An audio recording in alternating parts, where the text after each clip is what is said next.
दीपक की आकृतियाँ बन रही हैं पर आपको कोई फ़ायदा नहीं हो रहा है।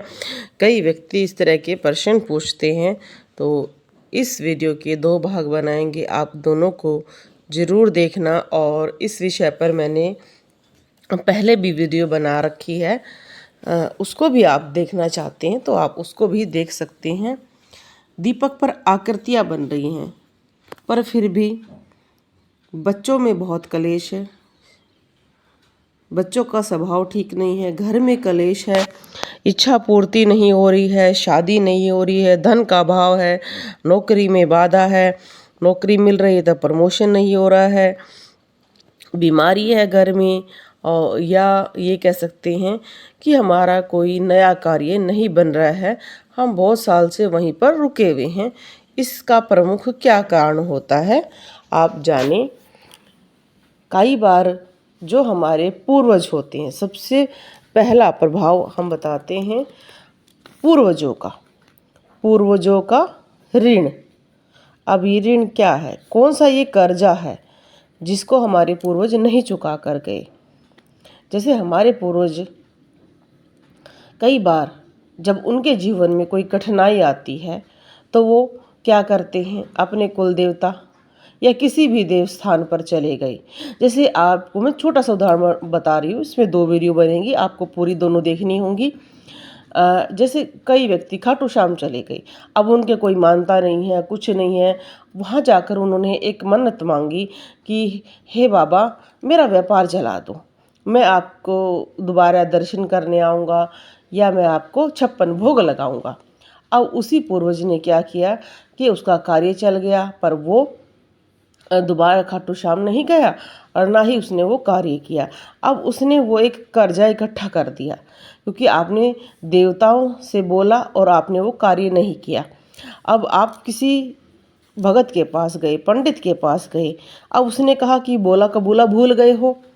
आप सोचोगे कि भाई ज़रूर कोई हमारे पितर का रह गया होगा, हमारे कोई कुल देवता का रह गया। आप जाकर वहाँ पर सावणी लगा देते हो, कुछ दान पुण्य कर देते हो।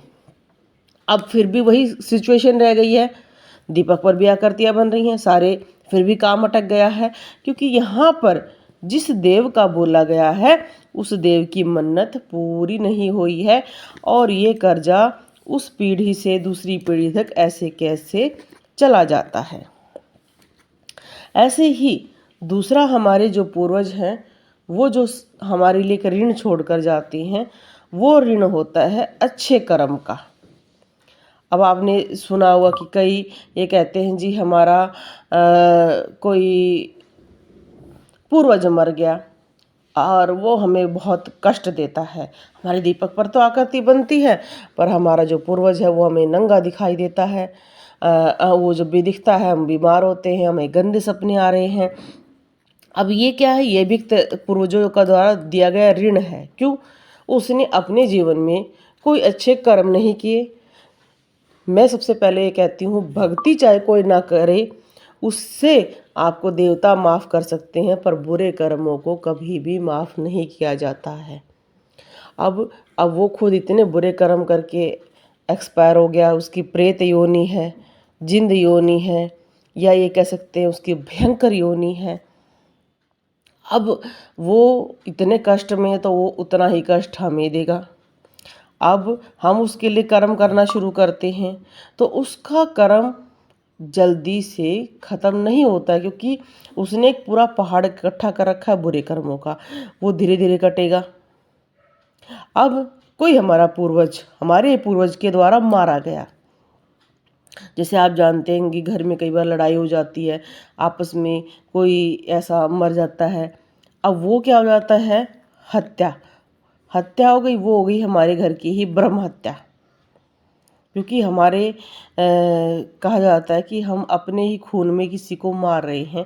कई बार पिता पुत्र को या पुत्र पिता को मार देते हैं, ये हो जाता है कई बार झगड़े में। तो आगे चल के उनकी पीढ़ियाँ भी बहुत दुखी रहती हैं क्योंकि वो जो मरा है अब वो भी बहुत कष्ट देगा, चाहे आपकी दीपक पर कितनी आकृतियाँ बने। अब अगर आप ये कहो कि जी अगर हमारे साथ ये पितरों का इतना ज़्यादा ऋण है, इसके लिए हमें क्या करें। आप हफ्ते में एक दिन चुनें और सुंदरकांड का पाठ शुरू करें, क्योंकि आपको कुछ कर्म बहुत ज़्यादा से ज़्यादा करने होंगे, नहीं तो ये कष्ट आपकी संतान को भी होगा आगे चल के। और आपकी संतान के अगर अच्छे ग्रह नक्षत्र होंगे तो वो ही कुछ सरवाई कर पाएगी, नहीं तो उसको बहुत कष्ट होंगे। आप किसी भी जोशी के पास जाना, कहीं घूमना, आपको वो कष्ट मिटेगा नहीं। आपको बार बार भक्तों के पास जाना पड़ेगा, फिर वो आपसे और पूजा करवाएंगे।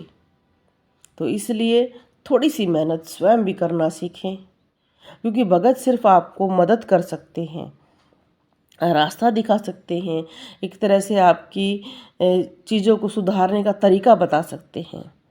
तो ये पहला भाग है, दूसरा भाग आपने ज़रूर देखना है, क्योंकि दूसरे भाग में भी और सारे आपको कांड बताएंगे। क्योंकि दीपक पर आकृतियाँ बन रही हैं, शुभ हैं, पर वो आपके लिए अशुभ क्यों रह गई हैं, जाने पूरी वीडियो में।